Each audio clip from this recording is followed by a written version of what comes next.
música é um ritmo, é uma harmonia, é uma melodia, é uma voz, é letras, tem tudo uma coisa global.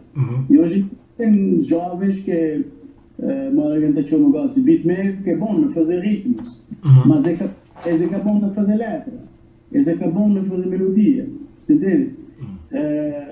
Então tem uma confusão grande hoje em dia no meio de música, que muita gente declara como músico, como te lança música, mas aquela facilidade que tem de fazer música traz má qualidade.